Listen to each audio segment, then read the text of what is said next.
नमो तस्सै भगवते समः सम्बुद्धास्सै। नमो तस्सै भगवते समः सम्बुद्धास्सै। नमो तस्सै भगवते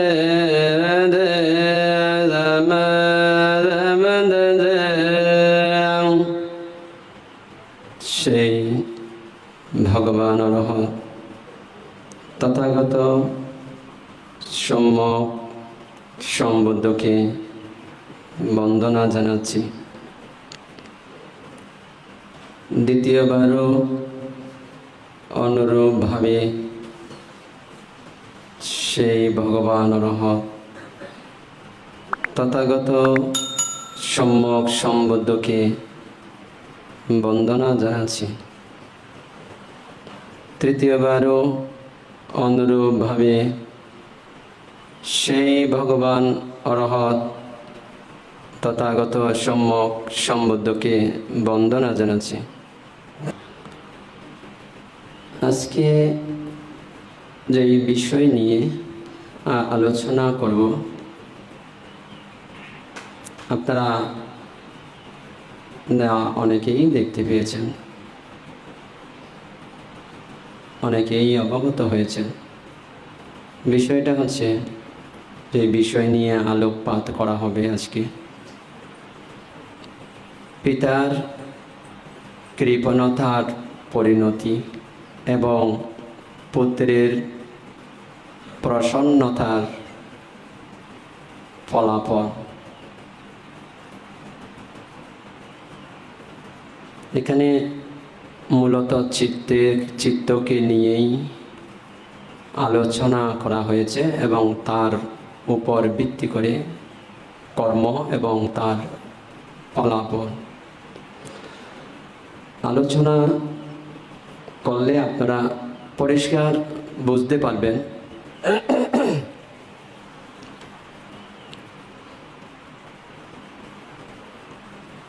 তো দেখুন, এই যে বিষয় আলোচনা করা হবে এটা বুদ্ধের সময়কালীন সময়ের ঘটনা। বুদ্ধের জীবদ্দশায় এরূপ ঘটেছিল। বুদ্ধ তখন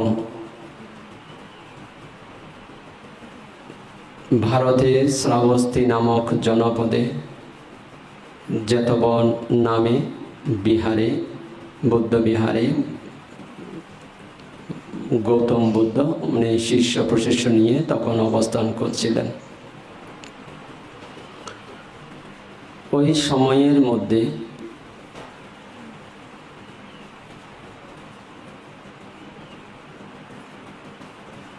বিহারের পাশে অনতি দূরে, একদম কাছাকাছিও নয় আর বহু দূরেও নয়, এমনটা দূরত্বের মধ্যে অনেক মানুষ বসবাস করতেন। সেখানে এক অদিন্য পূর্ব নামে এক ব্রাহ্মণ বসবাস করতেন। তো অদিন্য পূর্ব নামে যে ব্রাহ্মণ বসবাস করতেন, সেই ব্রাহ্মণের কোনো পুত্র কন্যা ছিল না, কিন্তু অগাধ সম্পত্তির মালিক ছিলেন উনি।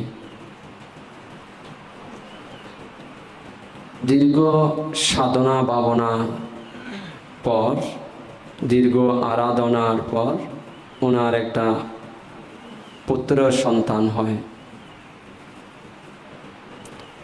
তো এখানে ওই ব্রাহ্মণের নাম পাওয়া যাচ্ছে অদিন্য পূর্বক ব্রাহ্মণ, অদিন্য পূর্ব। তো ব্রাহ্মণের এমন নাম কেন হলো? অদিন্য পূর্ব নাম হয়েছে এই কারণে, সেখানকার তখনকার ত্রিপিটক শাস্ত্র দেখে যা পাওয়া যাচ্ছে, এটা আপনার ত্রিপিটক শাস্ত্রের অন্তর্গত সূত্র পিটক থেকে বলা হচ্ছে, সূত্র পিটকের অন্তর্গত কুদ্দক নিকায় থেকে বলা হচ্ছে, কুদ্দক নিকায়ের অন্তর্গত ধম্মপদ থেকে বলা হচ্ছে, ধম্মপদের অন্তর্গত যমক বর্গ থেকে বলা হচ্ছে, যমক বর্গ থেকে এই কাহিনী বলা হচ্ছে।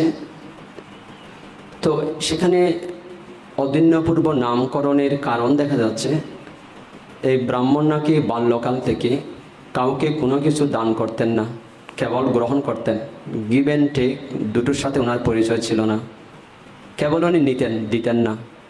কেবল টেক গিভের সাথে পরিচয় ছিল না ওনার, দেওয়া বন্ধ ছিল। তো ভিখারি আসুক, সাধু সন্ত আসুক, ঋষি মনি ঋষি আসুক, আত্মীয় স্বজন আসুক, গরিব দুঃখী আসুক, কাউকে নাকি ইনি কিছু দিতেন না। তো তিনি যেহেতু কাউকে কিছু দিতেন না, যার কারণে ওই অদিন্য, দেয় না বলেই অদিন্য ব্রাহ্মণ, এই ওনার সমাজে ওনাকে অদিন্যপূর্বক ব্রাহ্মণ বলেই সবাই জানতো, সবাই চিনত।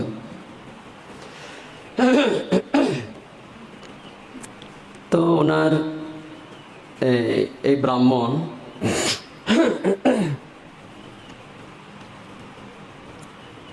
দীর্ঘ সময় পর, দীর্ঘ অনেক বছর পর সাধনা, ভাবনা, আরাধনা, প্রার্থনা এগুলোর পরে যখন একটা সন্তান লাভ করলেন, উনি অতি আনন্দিত, উল্লাসিত। কিন্তু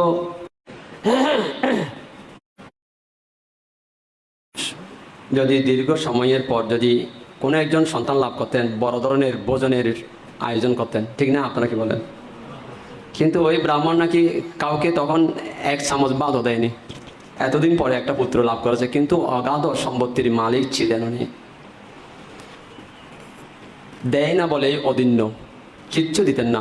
পুত্র জন্মগ্রহণ করেছে খুশি, কিন্তু কোনো ভিখারিকে, দরিদ্রকে, আত্মীয় স্বজনকে এবং কোনো পাড়াবাসীকে উনি এক চামচ দানা পানি দেয়নি। এতদিন পরে একটা পুত্র লাভ করেছে, তারপরেও দেয়নি। তো এখন সে ব্রাহ্মণ এমনই কৃপণ ছিলেন, সাংঘাতিক কৃপণ এই ব্রাহ্মণ। তো সন্তান আস্তে আস্তে বড় হচ্ছে, কিন্তু সন্তানকে কোনোদিন দেখেনি যে তার পিতা কাউকে কিছু দিয়েছে, কোনোদিন দেখেনি, কেবল নিয়েছে দেখেছে। ফলত সন্তানও বাবার ডরে বয়ে কাউকে কিছু দান করতে পারেনি। ইচ্ছা আছে, কিন্তু সেইও অক্ষম।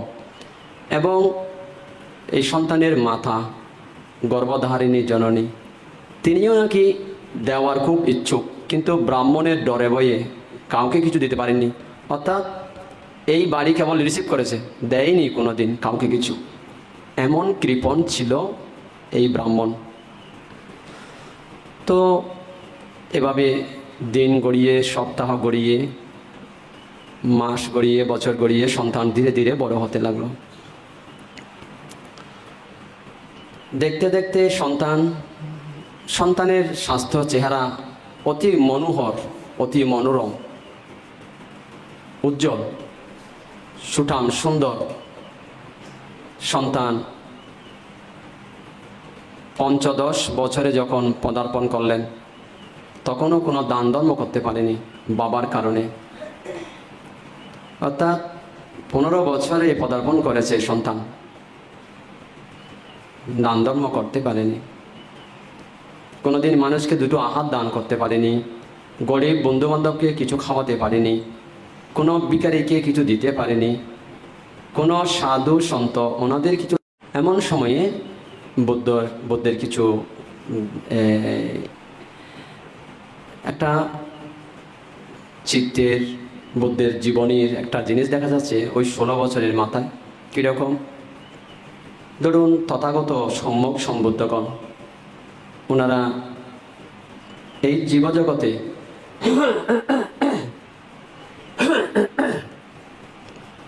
ওনারা বুদ্ধগণের একটা ধর্মতা হয়,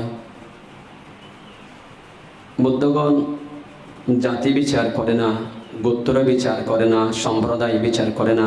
ঠিক বুদ্ধগণের নিয়ে যারা অরহন্ত, যারা শুদ্ধ পুরুষ, যারা মুক্ত পুরুষ, তারা গোত্র জাতি বিচার করে না, ভেদাভেদ করে না, তারা সবার কল্যাণ কামনা করে। এই পৃথিবীর সমস্ত মানব জাতি, তাদের চিত্তের মধ্যে এমন চেতনা, তাদের চিত্ত এত বড়, সবাই এক পরিবারের সন্তান, এক পরিবারের আপন জনের নিয়ে তারা ধারণ করে নিয়েছে। তো বুদ্ধগণের ক্ষেত্রেও দেখা যায় সম্যক সম্বুদ্ধগণ, ওনারা প্রত্যেক দিন জেলে যেমন নদীতে জাল বিস্তার করে মাছ তুলে মাছ ধরে, ঠিক বুদ্ধগণ এই জগতের মধ্যে ওনারা প্রজ্ঞা জাল বিস্তার করে, এই জালের মধ্যে কে ধরা পড়ে। অর্থাৎ বুদ্ধগণ দেখেন প্রজ্ঞা জাল বিস্তার করে, প্রজ্ঞা চক্ষু বিস্তার করে দেখেন, চর্মচক্ষু বন্ধ করে প্রজ্ঞা চক্ষু দিয়ে ওনার আধ্যাত্মিক পাওয়ারের মাধ্যমে উনি অবলোকন করেন। তো এভাবে যেমন একটা টিভিতে রিমোটের সাহায্যে চ্যানেল পরিবর্তন করে যেমন দেখা হয়, ঠিক বুদ্ধ এভাবে নগর থেকে নগর, ডোর টু ডোর, এভাবে ভিলেজ টু ভিলেজ, বুদ্ধ town to town, market to market, এভাবে বুদ্ধ জনপদ থেকে জনপদ, এভাবে প্রজ্ঞা জাল বিস্তার করে প্রজ্ঞা চক্ষু দিয়ে অবলোকন করতেন সত্যদের। কীরকম জন্মান্তরে কোন সত্য পারমি পরিপূরণ করে এখন পূর্ণতা অবস্থার মধ্যে রয়েছে, যাদের পারমি পরিপূরণ, এবং এই অবস্থায় যদি বুদ্ধগণের সাথে সাক্ষাৎ না ঘটে, তারা ইহজন্মে মুক্ত হতে পারবে না এবং তারা বিপদগামী হবে। বুদ্ধ নিঃস্বার্থে এমন সত্য প্রজ্ঞা চক্ষু দিয়ে ধরা পড়লে, প্রজ্ঞা জালে যদি ধরা পড়ে, বুদ্ধ যোজন যোজন পথ অতিক্রম করে সেখানে যেতেন অপরের কল্যাণের জন্যে। এই ছিল বুদ্ধগণের দৈনন্দিন জীবনের একটা অংশ। সেখানে যেতেন তার মঙ্গলের জন্যেই, সে যেন বুদ্ধের সাক্ষাৎ লাভ করে মুক্ত হয়ে যায়।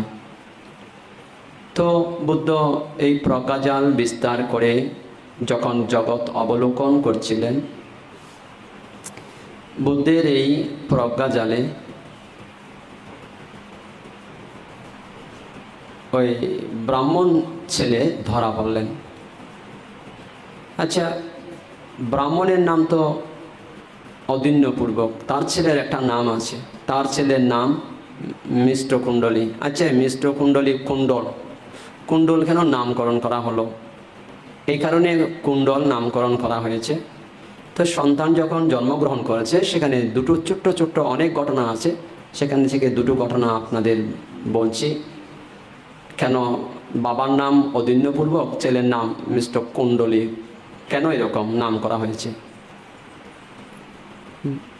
বাবা দীর্ঘদিন পরে সন্তানের যখন মুখ দর্শন করেছে, বাবার খুব ইচ্ছা হলো, ব্রাহ্মণের সাথে আলোচনা করেছে, আমার সন্তানকে আমি বড় করে একটা সোনার চেইন বানিয়ে দিই। ব্রাহ্মণীয় বলল। তো ব্রাহ্মণীয় যখন বললেন, ব্রাহ্মণও খুব চিন্তা করলেন, সত্যিই তো আমার তো স্বর্ণরূপের কোনো অভাব নেই, তো আমার ছেলেকে একটা বড় করে স্বর্ণের চেইন বানিয়ে দেওয়া এ কোনো ব্যাপার নয় আমাদের জন্যে, আমার জন্যে। তাই ব্রাহ্মণের সাথে আলোচনা করে দুজনের সিদ্ধান্তে উপনীত হলো সন্তানকে বড় করে স্বর্ণের চেইন বানিয়ে দেবে। তো ব্রাহ্মণী বললেন, কোনো একজন স্বর্ণকারকে ডেকে এনে কিংবা কোনো স্বর্ণকারের দোকানে গিয়ে স্বর্ণ দিয়ে মানে বানানো যেন দেওয়া হয়, বানাতে দেওয়া হয়, তৈরি করতে যেন দেওয়া হয়। তো সেখানে চেঁচিয়ে বললেন ব্রাহ্মণী কি, তুমি কি আমার ধন সম্পদ নষ্ট করার জন্যই কি আমার ঘরে এসছো? তুমি আমাকে রাস্তায় বসে দেওয়ার জন্যই কি আমার বাড়িতে এসছো? তো ব্রাহ্মণী বললেন, এতে আমি এমন কি করেছি যে তোমাকে রাস্তায় বসিয়ে দেবো, তোমাকে ভিখারি বানাবো? তো ব্রাহ্মণ বলছে, তুমি যে স্বর্ণকার ডেকে আনতে বললে, স্বর্ণকারের দোকানে যেতে বললে, আমি যদি স্বর্ণ দোকানদারকে দিয়ে আসি, সেই আগুনে একবার গরম করবে, কিছু স্বর্ণ গলিয়ে নেবে, আবার সেই গস আমাজা করবে, স্বর্ণ ক্ষয় হয়ে যাবে, নিজে নিজে কিছু রেখে দেবে, আমাকে স্বর্ণ সব দেবে না, আর তাছাড়া মজুরি দিতে হবে, স্বর্ণও নিয়ে নেবে, কিছু কেটে কেটে মজুরি দিতে হবে, তুমি কি আমাকে রাস্তায় বসাতে চাইছো? তো ব্রাহ্মণ রেগে গেলেন। তো ব্রাহ্মণে বলছে, তাহলে তুমি স্বর্ণকারের কাছে না গিয়ে তো তুমি কি করে স্বর্ণ বানিয়ে দেবে? তো ব্রাহ্মণ বললেন, স্বর্ণকার যেভাবে আগুনে সেকে সেকে আগুন তাপ দিয়ে দিয়ে এটাকে নরম করে, আমিও নিজে আগুন জ্বালিয়ে হাতুড়ি এনে ফিটিয়ে ফিটিয়ে ছেলেকে দেবো। আমার বানানিও লাগবে না, মজুরি দিতে হবে না, স্বর্ণ আর স্বর্ণকার চুরি করতে পারবে না। তো দেখুন এই কেমন কৃপণ ব্রাহ্মণ, স্বর্ণকারের কাছে যেতে চাইছে না দুটো কারণে, একটা মজুরি দিতে হবে, আর একটা স্বর্ণকার সোনা কেটে কেটে কিছু কিছু নিয়ে যাবে। তো এই দুটো কারণে এই ব্রাহ্মণ স্বর্ণকারের কাছে না গিয়ে ওনার স্বর্ণ নিজে আগুনে সেকে আগুন তাপ দিয়ে হাতুড়ি দিয়ে ফিটিয়ে ফিটিয়ে গোলাকৃতি করে ছেলেকে গলায় ভরিয়ে দিয়েছে। এই থেকে ছেলের নাম মিষ্ট কুণ্ডলী হলো, গোলাকার করে ভরিয়ে দিয়েছে বলে।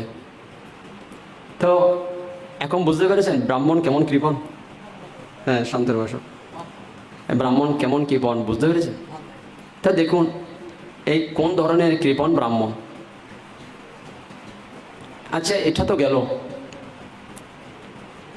আরেকদিন ছেলের সাংঘাতিক রোগ হলো, পাণ্ডু রোগ হলো, যেই রোগ খুব মারাত্মক ভয়ানক। অনেকটা বলতে পারেন এই এখন করোনা ভাইরাসের মতো, ওই রোগ হলে আর ফিরে আসে না, মানে সম্ভাবনা কম থাকে। ওই ছেলেরও এমন একটা রোগ হয়েছে, ব্রাহ্মণের ছেলের। তো রোগ আস্তে আস্তে আস্তে আস্তে ব্রাহ্মণ এমনি কি বলছে ঠিক হয়ে যাবে, ঠিক হয়ে যাবে, এই বলে বলে ছেলেকে কোনো ডাক্তার বৈদ্য দেখাচ্ছে না। তো এখন ব্রাহ্মণই বলছে, ছেলের রোগ বেড়ে গেছে, তুমি ডাক্তারের কাছে নিয়ে যাচ্ছ না কেন? তো ব্রাহ্মণ বলছে, চুপ কর, তুই কি আমাকে বিকারে বানাতে চাইছিস? বলছে, কেন? ছেলের অসুখ, ছেলের শরীর খারাপ, আস্তে আস্তে রোগ বেড়ে যাচ্ছে, তুমি কি ডাক্তারের কাছে নেবে না? বলছে, ডাক্তারের ভিজিট ঔষধ তুই তালিমানে ঘরে আমাকে কি রাস্তায় নামাতে চাইছিস? তো বলছে, তাহলে তুমি কি করবে? বলছে, আমি একটা উপায় উদ্ভাবন করেছি। কি উপায়? আমি ডাক্তারের কাছে যাই। তো ডাক্তারের কাছে গিয়ে তুমি কি করবে? ব্রাহ্মণ বলল, আমার যা করার আমি করব, আমি ডাক্তারের কাছে যাই। ছেলের রোগ বেড়ে গেছে। তখন ডাক্তারের কাছে গিয়ে বলছে, ডাক্তারবাবু আমার ছেলে তো অসুখ এখন। তো বলছে, তাহলে তোমার ছেলে কোথায়? আপনার ছেলে কই? বলছে, আমার ছেলে বাড়িতে। বলছে, আমি আপনাকে রোগের বিবরণ বলছি। তো ডাক্তার বলছে, তুমি রোগের বিবরণ বলবে, তোমার ছেলে নেই, তুমি আপনার ছেলে নেই, আপনি? বলছে, আমি বিবরণ বলি। তো উনি গেলেন কোথায় জানেন? কবিরাজের কাছে। কার কাছে? ওই যে বনজ ওষুধ যারা তৈরি করে, বনের লতা পাতা শাল বাকল দিয়ে ওষুধ বানায় না, তাদের কাছে গেছে। বলছে, আচ্ছা আচ্ছা ডাক্তারবাবু, কবিরাজ বাবু, যদি এরকম রোগের লক্ষণ হয়, আপনারা কোন কোন লতা পাতা শাল বাকল দিয়ে ওষুধ বানান, আমাকে সেটা বললে হবে, আমাকে আর কিছু করতে হবে না। দেখেছেন এ কীরকম ব্রাহ্মণ? তো কবিরাজ ঠিক আছে যখন জানতে চাইছে, তো কবিরাজ বললেন, এই রোগের জন্যই আমরা অমুক অমুক অমুক অমুক অমুক অমুক লতা পাতা শাল বাকল আমরা ব্যবহার করে থাকি।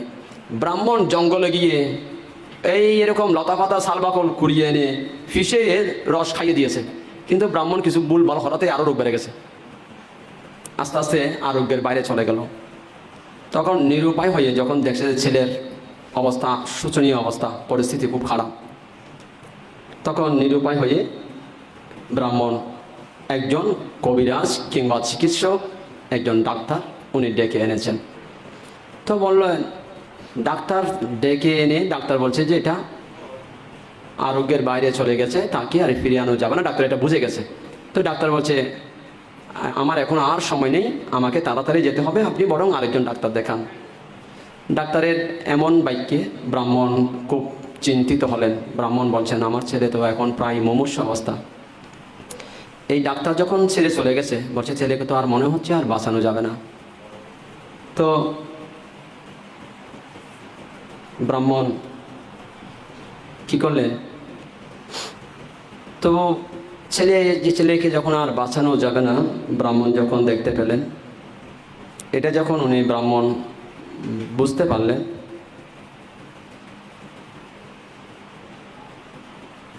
তখন ছেলেকে বাড়ি থেকে বাইরে বের করে দেওয়ার জন্য সিদ্ধান্ত করলেন, এই মুমূর্ষু ছেলেকে। তো ব্রাহ্মণই বলছে, ছেলের প্রাণ যায় যায় অবস্থা, পাড়া প্রতিবেশী জানতে পেরে গেছে, তো ছেলেকে তুমি এমন অবস্থায় বাড়ির বাইরে রাখতে বলছো? তো ব্রাহ্মণ বলছে ব্রাহ্মণীকে, তুই বুঝবি না এসব, বাইরের মানুষ আমার ছেলেকে এখন দেখতে আসবে, ছেলেকে দেখতে আসলে আমার বাড়ির ধন সম্পদ সব দেখে ফেলবে, দেখে ফেললে মহাবিপদ হবে, তাই ছেলেকে বাইরে করে দিই, বাড়ির বাইরে বের করে দিচ্ছে। কেন? যাতে পাড়ার লোকজন বাড়িতে ঢুকে তার সম্পদ না দেখে ফেলে। তাই এই মুমূর্ষু অবস্থায় ছেলেকে বাড়ির বাইরে বের করে দিল। যারা দেখতে আসবে বলছে বাইরে থেকে দেখে চলে যাবে, তাই ছেলেকে বাড়ির বার করে দিল, বাইরে রাখলেন। ঠিক এই সময় বুদ্ধ তার প্রজ্ঞা জাল বিস্তার করে পারমী পরিপূরণকারী, কিন্তু এমন বংশে, এমন গড়ে, এমন মাতা পিতার গর্ভে জন্ম, সে ধর্ম করতে পারেনি, যদিও তার পারমী পূর্ণতা ছিল। তো বুদ্ধ তার ভূত ভবিষ্যৎ চিন্তা করলেন। তার ভূত ভবিষ্যৎ চিন্তা করে তো আপনার এই ব্রাহ্মণ এবং ব্রাহ্মণী এই করে জন্মগ্রহণ করার কারণে এমন পারমী পরিপূরণকারী সত্য, জ্ঞানী মানুষের অভাবে, গুণীজনের সাক্ষাতের অভাবে এবং এই জন্মে কোনো পুণ্যকর্ম করতে পারেনি তার অভাবে সে সুগতি ভূমিতে যেতে পারবে না।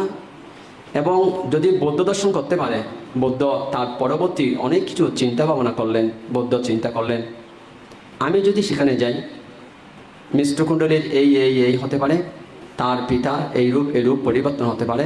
যদি আমি না যাই, মিষ্টকুণ্ডলী তার পরিবার, তাদের পরিবর্তন তো হবে না, বরং তার পিতার দুর্গতি হবে, তারও দুর্গতি হবে। তাই বুদ্ধ মিষ্টকুণ্ডলীর ভবিষ্যৎ বহু কিছু প্রজ্ঞা চক্ষু দিয়ে, প্রজ্ঞা জাল দিয়ে, প্রজ্ঞা দৃষ্টি দিয়ে দেখে বুদ্ধ সেখানে গেলেন। বুদ্ধ চিন্তা করলেন, যদি আমাকে দেখতে পায় তাহলে মিষ্টকুণ্ডলী এই গতিপ্রাপ্ত হবে, এতে তার পরিবারে তার পিতারও পরিবর্তন হবে এবং মিষ্টকুণ্ডলীর শ্রোতাপত্তি ফললাভের সম্ভাবনা বুদ্ধ দেখতে পেলেন যদি বুদ্ধের সাক্ষাৎ পায়।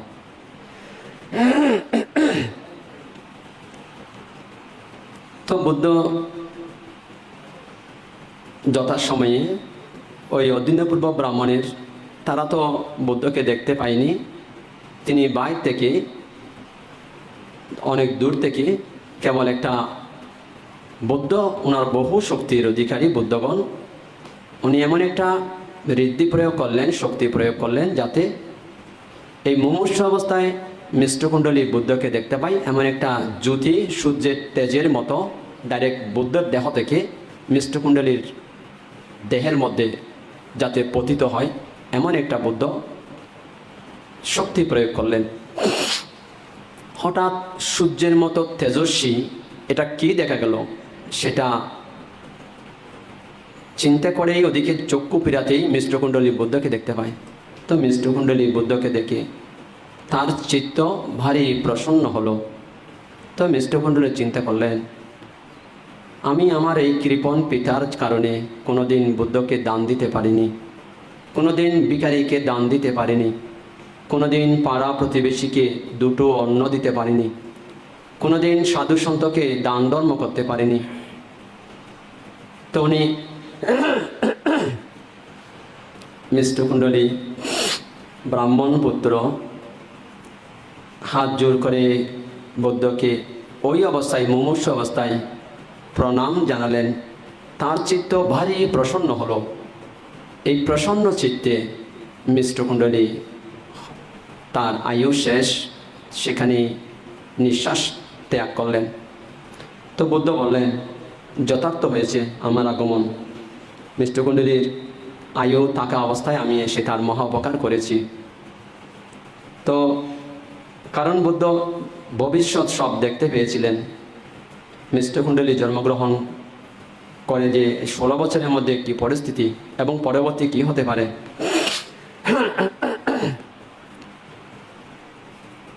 তো এখানে আপনার মিষ্টকুণ্ডলী বুদ্ধের সাক্ষাৎ লাভ করে, বুদ্ধকে দর্শন করে চিত্ত প্রসন্ন অবস্থায় দেহ ত্যাগ করেন, নিঃশ্বাস ত্যাগ করেন, কালগত হন। এরপর বুদ্ধ বিহারে চলে যায়। তো মিষ্টকুণ্ডলী এই অবস্থায় মৃত্যুবরণ করে। উনি দেবলোকে দিব্যদেহ ধারণ করে খুব প্রভাব প্রতিপত্তি সম্পন্ন দেবতা হয়ে জন্মগ্রহণ করেছিলেন দেবলোকে। তো এদিকে দীর্ঘ প্রতীক্ষার পর, দীর্ঘ সাধনা ভাবনা আরাধনা প্রার্থনার পর যেই সন্তান লাভ করলো, এই যুবক ছেলে বাবা মাকে হঠাৎ ফেলে রেখে পরলোকে প্রস্থান করেছে। তো এটা তার পিতামাতা একদম মেনে নিতে পারছিলেন না। ফলত যেখানে শ্মশান কবরস্থান, এই শ্মশানে নিত্য যেখানে তাকে মাটি দেওয়া হয়েছে, যেখানে তাকে কবরস্থানে শ্মশানে যেখানে তার সৎকার্য করা হয়েছে, সেখানে নিত্য বসে বসে কাঁদতেন, কেঁদে কেঁদে কেঁদে কেঁদে থাকতেন প্রতিদিন। তো তার ছেলে যে দেবলোকে গেছে, সেই দেবতা তার পিতাকে দেখতে পেয়েছিলেন। তো সেখান থেকে চিন্তা করছে, এই ব্রাহ্মণ আমাকে কোনোদিন কিছু দানও দেয়নি, ধর্ম করতে দেয়নি, শিল পালন করতে দেয়নি, কেন? টাকার অহংকার ছিল, কৃপণ ছিল, কোনোদিন দানশীল ভাবনা কিছুই করেনি, কেবল অতীতের জমানো বাসি খাবার খেয়েছে, এই জন্মে কিচ্ছু করেনি। তো আজকে আমার অন্তর্ধানে এখন শ্মশানে বসে বসে কান্নাকাটি করে, এই ব্রাহ্মণকে একটা শিক্ষা দিলে ভালো হবে। মানে তার দেবতা, তার ছেলে যেটা দেবলোকে গেছে, সেই চিন্তা করছে দেবতা। বলছে ব্রাহ্মণের সংবেগ জাগাতে হবে। এগুলো তো আগে বুদ্ধ দেখতে পেয়েছিলেন যে এইরকম এরকম করবে, এরকম এরকম হবে। তখন বলছে তার পিতাকে শিক্ষা দিতে একটা সুবিধে হবে। তো এখন ধরুন এইখানে ওই অদিন্যপূর্ব ব্রাহ্মণ এখানে কান্নাকাটি করছে ছেলের জন্য, তার পাশে আরেকটা জায়গায় ঠিক তার ছেলের চেহারা, তার ছেলের নিয়ে হাইট বয়স ওই রকম একজন যুবক, ওই দেবতা তার পাশে কান্নাকাটি করছিল শ্মশানে বসে বসে। তো এই যুবকের কান্নাকাটি দেখে এই ব্রাহ্মণ চিন্তা করলো, আমি আমার সন্তান হারিয়ে রোজ কান্নাকাটি করছি, কিন্তু এই যুবক কী জন্য কান্নাকাটি করে এখানে? তো আস্তে আস্তে যুবকের কাছে গেল এবং যুবকের চেহারা দেখে, তার ছেলের চেহারার সাথে মিল দেখে তার হঠাৎ শোক উপশম হয়ে গেল। কেন? আরে এটা আমার ছেলের মতো, বয়সও সেরকম, আমার ছেলের একদম ফটোকপি। তাই তার ছেলের মতো দেখতে পেয়ে কাছে গেলেন, বলছে বাবা আমি আমার ছেলেকে হারিয়ে কান্নাকাটি করছি, তুমি কার জন্য এখানে কেঁদে কেঁদে চক্ষু জলে বক্ষ ভাসাচ্ছ? তো মিষ্টকুণ্ডলী ওই দেবতা বললে, দেখুন ব্রাহ্মণ, আপনি আপনার ছেলের জন্য কান্নাকাটি করছেন, আমিও কোনো একটা কারণে কান্নাকাটি করছি।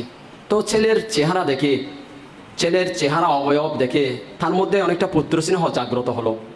তো বলছে বাবা তুমি চিন্তা করো না, আমাকে বলো, আমার সব কিছু আছে, আমি তোমাকে তোমার সমস্যার সমাধান করে দেব, তুমি চিন্তা করো না। তো ওই দেবতা বলছে, এই ব্রাহ্মণ আমাকে পিটিয়ে সোনা বানিয়ে দিয়েছে, স্বর্ণকারের কাছে নেয়নি মজুরি বইয়ে, ডাক্তারের কাছে নেয়নি, লতা পাতা এনে বেটে অফিসে রস খাইয়ে দিয়েছিল, আর এই ব্রাহ্মণ এখন আমাকে ছেলের মতো দেখতে লাগছে বলে এখন ইচ্ছা পূরণ করে দেবে বলছে। বলছে দেখি এ ব্রাহ্মণ কী করে। তো সেই দেবতা বললেন, ব্রাহ্মণ আমার দুটো জিনিস দরকার। বলছে দুটো কেন, বেশি দেবো? বলছে আমার বেশি লাগবে না, আমার কিন্তু দুটো জিনিস লাগবে। বলছে বাবা কি জিনিস? বলছে আমার একটা রথ ছিল, রথের দুখানা চাকা নষ্ট হয়ে গেছে, আমার দুটো চাকা দরকার। আরে বাবা এটা কোনো কথা হলো, আমি তোমাকে চাকা দুটো তৈরি করে দেবো, তুমি কোনো চিন্তা করো না। তো ব্রাহ্মণ একদম রাজি হয়ে গেল। কেন? তার ছেলের মতো চেহারা, বয়সও তেমন, এবং তার ছেলে হারিয়েছে, তাই তাকে দেখে তার পুত্র স্নেহ জাগ্রত হলো, পুত্র সুখ নিবারণ হলো। তো ব্রাহ্মণ যখন বললেন আমি তোমার অভাব পূরণ করে দেব বাবা, তুমি কোনো চিন্তা করো না। তো সেই যুবক বললেন, দেবতা আমার তো কেবল দুটো চাকার দরকার, আমার রথের চাকা, অন্য কিছু আমার চাই না।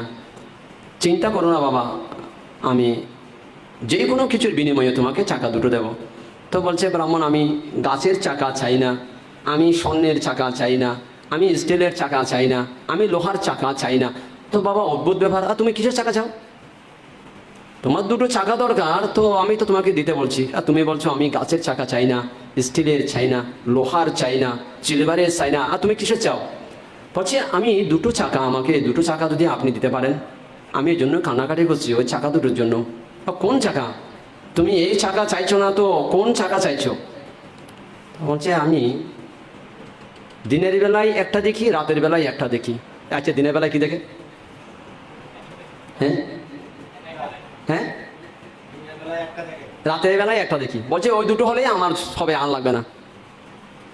তো দিনের বেলায় দেখে সূর্য, রাতের বেলায় দেখে চন্দ্র। বলছে এই দুটো হলেই হবে, এগুলো গোল আছে, আমার রথের চাকা দিয়ে দেবো। তো বলছে তোমার মাথা হারাম নাকি? ব্রাহ্মণ বলছে তোমার মাথা হারাম নাকি? চন্দ্র সূর্য কি কোনোদিন রথের চাকা দেওয়া যায়? গোল হতে পারে, এগুলো রথের চাকা দেওয়া, তোমার কি মাথা হারাম? এটা বলা তো স্বাভাবিক, ঠিক না? তো বলছে বাবা তোমার কি মাথা খারাপ হয়েছে? এই চন্দ্র সূর্য গোল বলে কি রথের চাকা দেওয়ার জন্য এগুলো ভাবা তো মানে মাথা খারাপের কথা? বলছে এগুলো পাগলের ফলাপ। তো তার পুত্র দেবতা রূপী তার পুত্র মনে মনে চিন্তা করলেন, এখন উপযুক্ত সময় ব্রাহ্মণকে শিক্ষা দেওয়ার, এই তো সুযোগ। আমি যখন রথের চাকার জন্য চন্দ্র সূর্যকে চাইলাম, ব্রাহ্মণ আমাকে বললে এটা কি পাগলের ফলাপ ছাড়া আর অন্য কিছু হতে পারে? তো এখন তো উপযুক্ত সময় আমার ব্রাহ্মণকে শিক্ষা দেওয়ার জন্য। তো তো ব্রাহ্মণকে বললেন, দেখুন ব্রাহ্মণ, আপনার ছেলেকে দেখা যায়? আপনার ছেলে এখানে আছে? নেই। আপনার ছেলেকে তো দাহ করে ফেলেছেন, ছেলে তো নেই এখানে। তো আপনি দেখা যাচ্ছে না, কেবলগুলো কতগুলো মাটি বুকে নিয়ে কান্নাকাটি করছেন। তো মাটি দেখা যায় না, কথা বলা যায় না, দেখতে পাচ্ছেন না। এই শ্মশানে এসে এসে রোজ কান্নাকাটি করা, যাকে দেখা যায় না, যার অস্তিত্ব এখানে নেই, তো তার জন্যই কান্নাকাটি করা, সেটা বেশি মূর্খতা, সেটা বেশি নির্বুদ্ধিতা, সেটা বেশি পাগলের কাজ? নাকি চোখে যেই দুটো দেখা যায়, চাঁদ দেখা যায়, চন্দ্র দেখা যায়, সূর্য দেখা যায়, যেগুলো দেখা যায় সেগুলো পাওয়ার জন্য কান্নাকাটি করা, সেটা বেশি মূর্খতা, বোকামি? না যেটা দেখা যায় না সেটার জন্য কান্নাকাটি করা, সেটা বেশি বোকামি? কোনটা বেশি বোকা? আপনি তাহলে কি করছেন? আমাকে যে বোকামি বলছেন, মূর্খতা বলছেন, আপনি কি করছেন তাহলে? ব্রাহ্মণ তো খুব মুশকিলে পড়ে গেলেন। ব্রাহ্মণ চিন্তা করলো, আরে যুবকের কথা তো সত্যি সত্যি। তো শ্মশানে আমার ছেলেকে দেখতে পাচ্ছি না, আমার ছেলেকে পাওয়ার জন্যই আমি রোজ কান্নাকাটি করি, কিন্তু চাঁদ সূর্য তো দেখা যায়। এই দেবতা যুবকের কথায় ব্রাহ্মণ তার হোশ ফিরে পেলেন। তো সেই চিন্তা করলো, আরে বাবা, তুমি তো আমাকে খুব বড় শিক্ষা দিলে, এটা তো ঠিক কথা বলেছো তুমি। সত্যি তো, তুমি তো ঠিক কথা বলেছ। যেটা দেখা যায় সেটা পাওয়ার জন্যই কান্নাকাটি করা, সেটা বেশি বোকামি? না যেটা দেখা যায় না সেটার জন্যই কান্নাকাটি করা, পাওয়ার জন্যই, সেটা বেশি বোকামি? তুমি তো ঠিক কথা বলেছো বাবা। আচ্ছা তুমি কে বলো তো? তখন সেই নিজের পরিচয় দিলেন। তো এই যে সেই যখন পরিচয় দিল, যে তো ব্রাহ্মণের মধ্যে একটা সন্দেহ উৎপন্ন হলো, তুমি কোনো দান ধর্ম করনি, শিল পালন করনি, ভাবনা করনি, তো তুমি স্বর্গে গেলে কি করে? এটা অসম্ভব ব্যাপার। তো বলছে আমি মার বিজয়ী, আমি ধর্মরাজ বুদ্ধকে দর্শন করেছি, ওনার প্রতি আমি ওনার শরণ গ্রহণ করেছি, আমি ওনার প্রতি চিত্ত প্রসন্ন করেছি। এই চিত্ত প্রসন্ন অবস্থায় আমার মৃত্যু হয়েছে। ফলত আমার চিত্ত প্রসন্নতা হেতু আমি দেবলোকে জন্মগ্রহণ করেছি। তার অতীতের পারমীয় ছিল, আগের জন্মের পারমীয় ছিল তার। তো সেটা জানার জন্য উনি বুদ্ধকে প্রশ্ন করেছিলেন। তো বুদ্ধকে বললেন, আচ্ছা বান্তে তথাগত, আচ্ছা কেউ যদি কোনো দান ধর্ম না করে, শিল পালন না করে, সে কি দেবলোকে যেতে পারে? তো বুদ্ধ বললেন, কেন ব্রাহ্মণ, আপনার সন্তান কি দেবরূপে এসে আপনাকে তা বলেনি? তো বললেন, হ্যাঁ তথাগত আমাকে বলেছে। তো বলছে এটা কি করে সম্ভব? তো বুদ্ধ বললেন,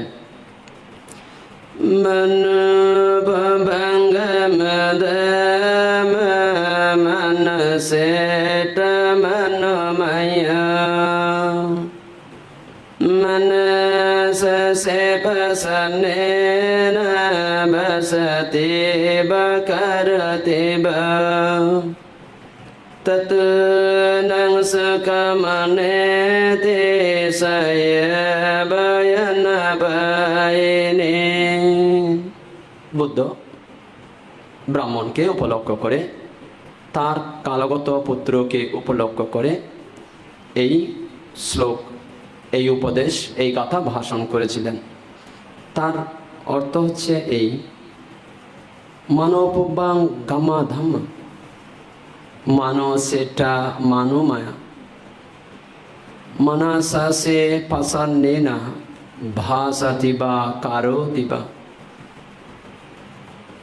যেমন ধরুন, প্রসন্ন মনে তে যে ঘরে বসম,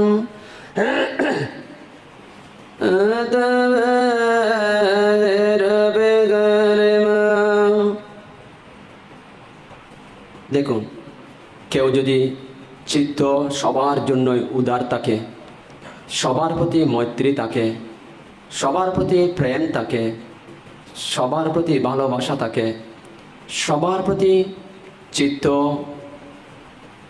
মৈত্রীতে ভরপুর থাকে, সেখানে কোনো ভেদাভেদ থাকবে না সমস্ত প্রাণী জগতের প্রতি। তার চিত্ত যদি উর্বর উদার চেতা হয়, এই যে চিত্তের প্রসন্নতা, তো এই অবস্থায় প্রসন্ন মনে, উন্নত মনে, কুশল মনে, পূর্ণ মনে কেউ যদি কোনো কথা বলে এবং কোনো কাজ করে, নির্ভেজাল চিত্ত, নির্ভেজাল মন, প্রসন্ন মন, তো এই বুদ্ধ এটা বলতে চাইছেন এই গাথার মাধ্যমে। এই প্রসন্ন মনে কেউ যদি কোনো কথা বলে অথবা যদি কোনো কাজ করে, এই প্রসন্ন মনে কাজ করুক কিংবা কোনো কথা বলুক, সেটার রেজাল্ট, সেটার ফলাফল কি হতে পারে, কেমন হতে পারে? কারণ আপনি নিঃসন্দেহে এটা বলতে পারেন, আপনি যখন মিষ্টি আম গাছ লাগিয়েছেন, নিশ্চয়ই এখানে আম্রফল মিষ্টি হবেই, কারণ আপনি তো সেই বীজটাই বপন করেছেন। তো তাহলে এই প্রসন্ন মনে কোনো কাজ কিংবা কোনো কথা বললে তার ফলাফল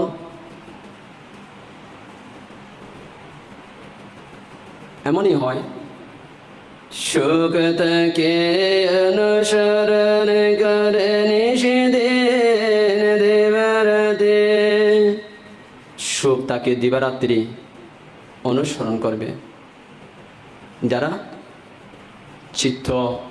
চিত্তের মধ্যে কোনো জটিলতা নেই, মলিনতা নেই, কুটিলতা নেই, চিত্ত নির্ভেজাল, ভেজাল নেই, কুমতলব নেই, নির্ভেজাল চিত্তে যদি কোনো কথা বলে, কোনো কাজ করে, সেটা যার জন্যই হোক সেটা সুখদায়ক হবেই, সেটা মঙ্গলজনক হবেই, সেটা কল্যাণজনক হবেই, এতে কোনো রকম সংশয় থাকতে পারে না, সন্দেহ নেই।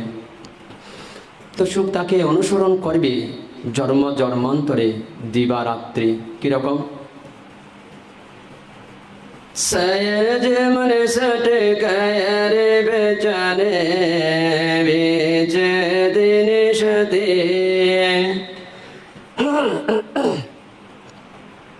আপনার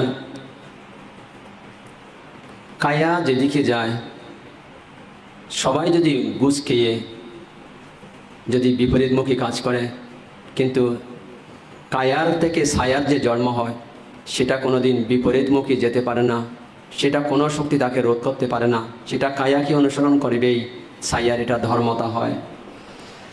তো যারা ভালো কাজ করে, ভালো কথা বলে, প্রসন্ন মনে পুণ্য কাজ করে, উদার মনে, জন্ম জন্মান্তরে, কল্প কল্পান্তরে, দিবারাত্রি ছায়া যেমন কায়াকে অনুসরণ করে, সুখ এমন কর্ম সম্পাদনকারীকে সুখ জন্ম জন্মান্তরে অনুসরণ করে, তাকে সুখী করে, তাকে ফল প্রদান করে। তাই দেখুন, প্রসন্ন তেজ গর্বে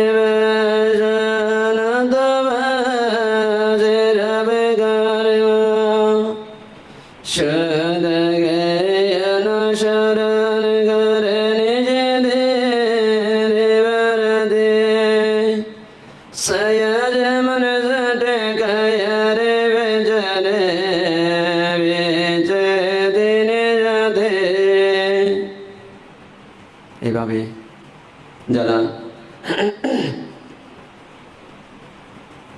চিত্তকে বহুজনের কল্যাণমুখী পরিচালিত করে, যারা চিত্তকে বহুজনের সুখের অভিমুখী পরিচালিত করে, সেভাবে কোনো কথা বলে, সেভাবে যদি কোনো কাজ করে, চিত্ত নির্ভেজাল অবস্থায়, চিত্ত পবিত্র অবস্থায়, চিত্তের মধ্যে কুমতলববিহীন অবস্থায়, চিত্তের মধ্যে প্রতারণা থাকবে না, প্রবঞ্চনা থাকবে না, এমন চেতনা থাকবে না। চিত্ত থাকবে প্রতারণা মুক্ত, প্রবঞ্চনা মুক্ত, ছলনা মুক্ত, কপটতা মুক্ত, হিংসা মুক্ত, কেবল কল্যাণ, কেবল বহুজনের সুখ, কেবল বহুজনের ভালো, কেবল বহুজনের কল্যাণ, কেবল বহুজনের হিত। সেখানে হিন্দু, মুসলিম, বৌদ্ধ, খ্রিস্টান ফারাক থাকবে না, ভেদাভেদ থাকবে না। সেখানে কালো ফর্সা ভেদাভেদ থাকবে না।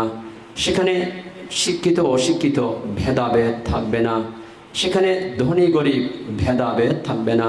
কেবল তার চিত্ত থাকবে বহুজনের কল্যাণ, আত্মহিত এবং পরের হিত।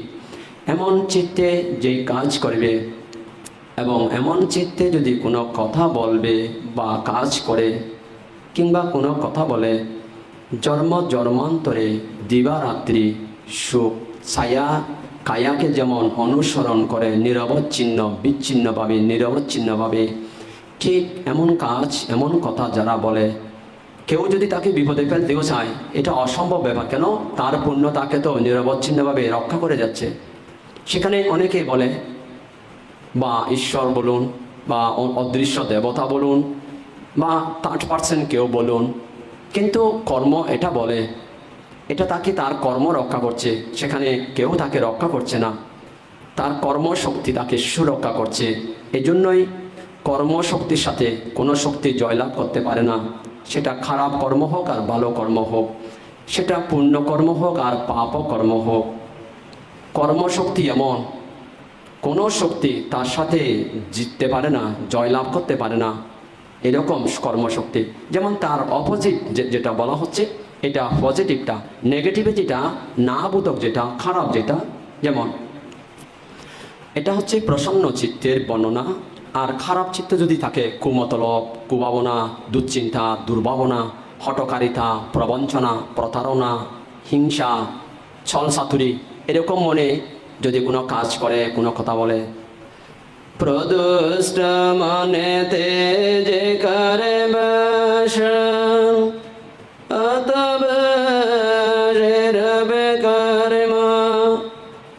দুঃখ তাকে অনুসরণ করে নিষেধেন দেবার দে।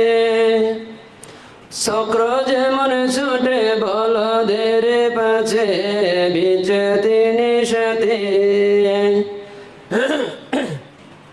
দেখুন, যাদের চিত্তে প্রবঞ্চনা আছে, প্রতারণা আছে, ছলনা আছে, ছল চাতুরি আছে, হিংসা আছে, হটকারিতা আছে, এরকম প্রদুষ্ট চিত্ত, খারাপ চিত্ত নিয়ে কেউ যদি কোনো কাজ করে কিংবা কোনো কথা বলে, জন্ম জন্মান্তরে, কল্প কল্পান্তরে তার নিজের সৃষ্ট কর্ম, গরুর গাড়ির চাকা যেমন গরুর গাড়িকে দুঃখ দিতে দিতে যায়, অনুসরণ করে, ঠিক অনুরূপভাবে যারা এরূপ খারাপ কাজ করে, খারাপ কথা বলে, খারাপ চিত্ত নিয়ে,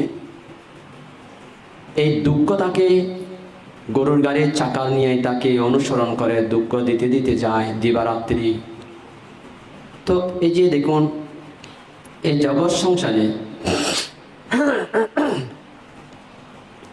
আপনার কেউ যদি আজকে যা দেখা যায় সেখানে মুসলিম সম্প্রদায়, হিন্দু সম্প্রদায়, খ্রিস্টান সম্প্রদায়, বৌদ্ধ সম্প্রদায়, জৈন সম্প্রদায়, শিখ সম্প্রদায়, দেখুন আমি ব্যক্তিগতভাবে আমি দীপঙ্কর ভিক্ষু, আমি বৌদ্ধ ভিক্ষু, আমি দীপঙ্কর বান্তে। আমি ব্যক্তিগতভাবে কোনো সম্প্রদায়ের সাথে আমি বৌদ্ধের শিক্ষা মতে যা অবগত এবং আমার ব্যক্তিগত যেটা অপিনিয়ন বক্তব্য, আমার সাথে কোনো সম্প্রদায়ের সাথে কোনো বিদ্বেষ নেই। যেই সম্প্রদায় হোক আমি সবাইকে সম্মান করি। মুসলিম সম্প্রদায় এবং সমগ্র বিশ্বের মধ্যে পুরো মুসলিম সম্প্রদায় এবং মুসলিমদের ধর্মগুরু ইমাম বলুন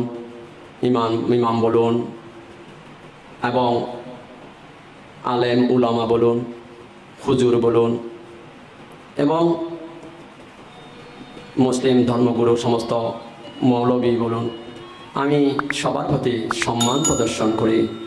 আমার সাথে আমি কোনো সম্প্রদায় এবং কোনো ধর্মগুরু আমি অবজ্ঞা করতে পারি না, আমি এই শিক্ষা দিতেও পারি না। আমি এই জন্যে বিশ্বের সমস্ত মুসলিমদের ধর্মগুরু, সমস্ত মৌলবী, আলেম উলামা, সমস্ত হুজুর, আমি তাদের প্রতিও গৌরব সম্মান প্রদর্শন করছি। এবং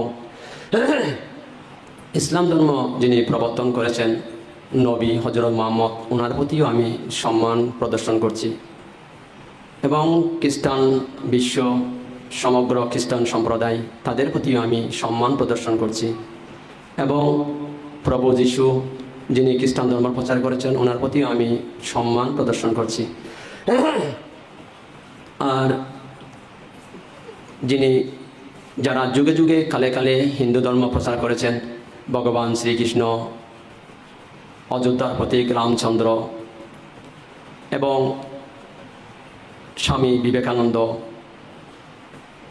এবং ভগবান রজনীশ,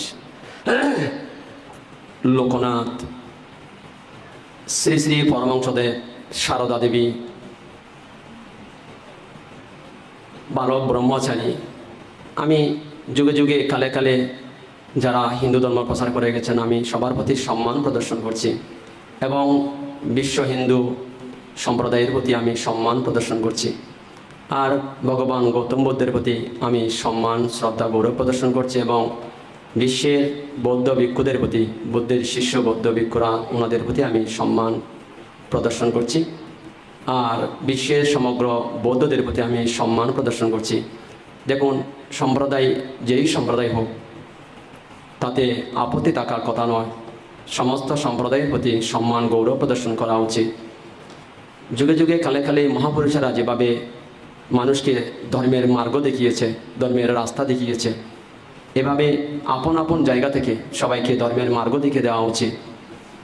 তো সম্প্রদায় যেই হোক তাতে কোনো আমার আপত্তি নেই। কিন্তু এখানে যেটা আপনাদের বলতে চাইছি, যেই সম্প্রদায় হোক, যদি আমি এটা বলতে চাইছি, সেটা ধরুন কর্মবাদী হোক আর অকর্মবাদী হোক, ঈশ্বরবাদী হোক কিংবা নিরীশ্বরবাদী হোক, এরূপ চিত্ত যেই প্রদুষ্ট এবং প্রসন্ন, টুডে অর টুমরো এই কর্ম তাকে ভোগ করতেই হবে। এই হচ্ছে কর্মজগতের নিয়ম। তো এই কারণে দৈনন্দিন জীবনে মানুষ যা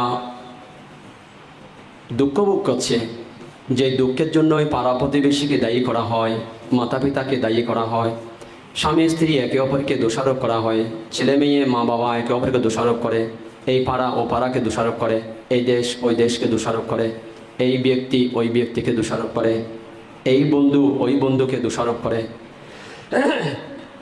এটা প্রজ্ঞাচক্ষু দিয়ে বিচার করলে এটা সত্যি নয়, এটা খণ্ডাংশে সত্যি, এটা আংশিক সত্যি। পুরো সত্যি কেউ দেখতে পাচ্ছে না বলে এভাবে দোষারোপ করে নিজের দুঃখের জন্যই অপরকে দায়ী করা হচ্ছে।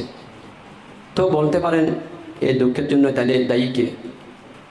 এই দুঃখের জন্যই হয়তো পরিবেশ পরিস্থিতি 5% দায়ী হতে পারে, আর 90 থেকে 95% আপনি নিজের দুঃখের জন্য নিজে দায়ী। যা যা দুঃখ ভোগ করছেন আপনি কোনো না কোনোভাবে চিত্তে প্রতুষ্ট করে, বাক্য দ্বারা, কায়ের দ্বারা আপনি জন্ম দিয়েছেন। ফলত এই ঘটনাগুলো আপনাকে ভোগ করতে হচ্ছে, এই দুঃখের মুখোমুখি আপনাকে হতে হচ্ছে।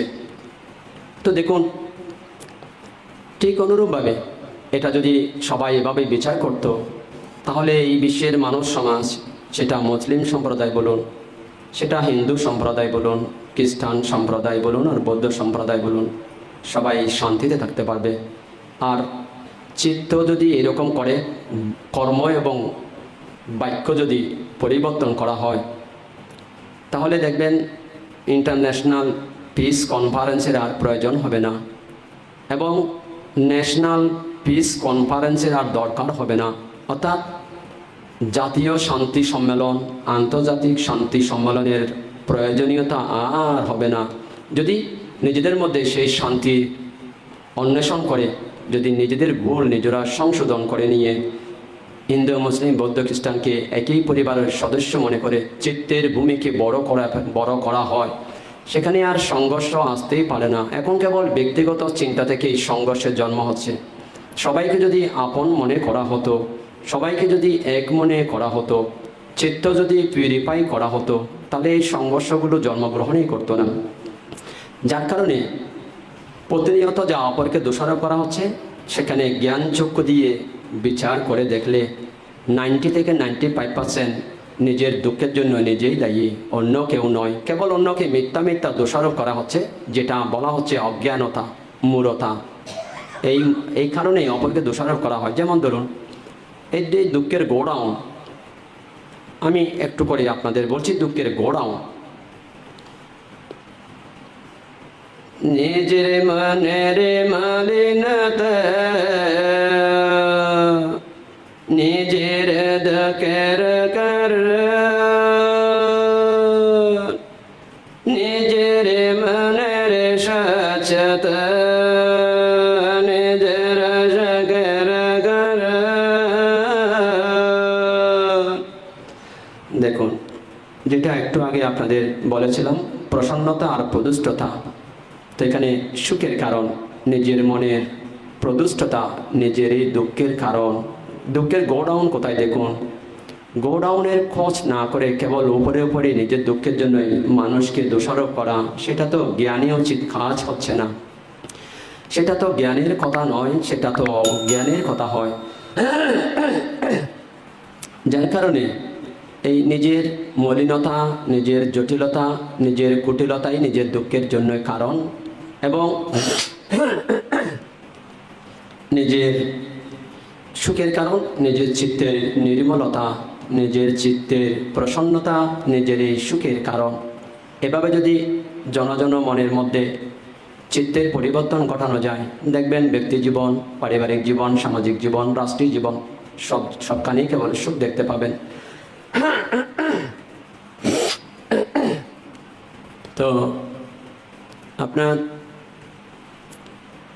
যার কারণে এই যে কাহিনী আপনাদের বলছিলাম, বুদ্ধের কালীন সময়ে বুদ্ধের জীবদ্দশাকার ঘটনা। তো বুদ্ধের এই উপদেশ শুনে ওই ব্রাহ্মণের পুত্র সেই মুক্তি মার্গে গমন করেছিল, বৌদ্ধ পরিভাষায় যেটা শ্রোতাপত্তি ফল বলা হচ্ছে। অর্থাৎ উনি আর 7 বারের অধিক জন্মগ্রহণ করবেন না। ওনার জন্ম অনেকটা সীমাবদ্ধের মধ্যে এসে গেছে। অসীম জন্ম থেকে উনি একদম আর 7 জন্মের মধ্যে এসে গেছে। এই শ্রোতাপত্তি ফলে প্রতিষ্ঠিত হলে 3টা অদুভাগ্যীয় সংযোজন ছিন্ন হয়ে যায়, যেটাকে শ্রোতাপত্তি বলে। ওই দেবতা শ্রোতাপত্তি বলে প্রতিষ্ঠিত হলেন, এবং ব্রাহ্মণ তার ধর্মচক্ষু উৎপন্ন হলো। ব্রাহ্মণ বুঝতে পারলেন যে আমার যে ধন, সেগুলো দেশের জন্যই, সমাজের জন্য, রাষ্ট্রের জন্য কোনো কাজে আসছে না। যদি বুদ্ধের সাক্ষাৎ না পেত, আমার ছেলেও অধোগতি হতো, আমারও অধোগতি হতো। আমি আজ থেকে আমার সঞ্চিত ধন দেশের কল্যাণের জন্যই দান করব। গরিব দুঃখীর অভাব বিমোচনের জন্যই দান করব। যাদের ঘর নেই তাদের ঘর তৈরি করার জন্যই দান করব। যাদের বস্ত্র নেই তাদের বস্ত্র দান করব, সেক্ষেত্রে ব্যয় করব। যাদের অন্ন নেই, অন্ন সংস্থানের জন্যই ব্যয় করব। এবং যারা ঋষি মুনি ঋষি, ভিক্ষু শ্রমণ, যারা সাধু সন্ত, তাদের জন্যেই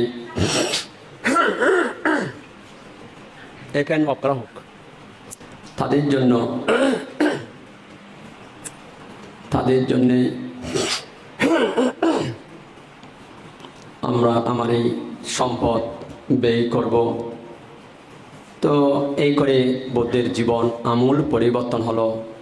এই বুদ্ধের উপদেশ শুনে বুদ্ধের মূল বক্তব্য ছিল, গভীর সাগর, মহাসাগর, যেখানে জনমানব যেতে পারে না, সেখানে যেই পানি আছে সেই পানি কোনো কাজে লাগে না। আর এখানে যে নদী, খাল, পুকুর আছে সেই পানিগুলো বহু মানুষের কাজে লাগে। তো মানুষের অল্প ধন থাকলেও যদি সেই ভালো মানুষ হয়, সমাজের কাজে, দেশের কাজে ব্যয় করে, জনগণের কল্যাণের জন্য ব্যয় করে, বহুজনের সুখের কারণ হয়, বহুজনের কল্যাণের কারণ হয়। আর যে ধনী মানুষ কৃপণ হয়, ওই মহাসাগরের পানি যেমন জনমানবহীন সাগরের পানি যেমন কোনো কাজে লাগে না, অনেক পানি, এই কৃপণ ধনী মানুষের অর্থ এই সমাজ, দেশ, জাতি কারো কোনো কাজে লাগে না এবং তারও কোনো কাজে লাগে না। এই ধন পেলে তাকে আজকে নয় কালকে চলে যেতে হবে। এই কারণে সবার কল্যাণের জন্য এই সম্পদকে সংবিভাজন করা উচিত, ভাগ করা উচিত, সম্পদকে বন্টন করা উচিত।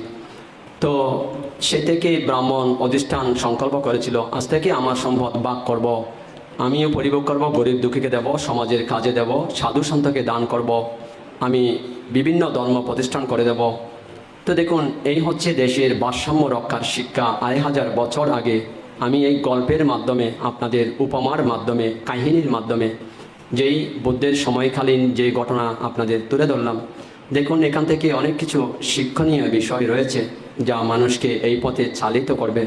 তো আপনাদের সবার এরূপ জীবন হোক, আপনাদের সবার কল্যাণ হোক। আমি মুসলিম, হিন্দু, বৌদ্ধ, খ্রিস্টান সবার মঙ্গল সুখ কামনা করছি। এখন আপনারা একটু যারা রয়েছে 2 মিনিট একটু করে ভাবনা করে সবার প্রতি একটু মৈত্রী বিতরণ করুন।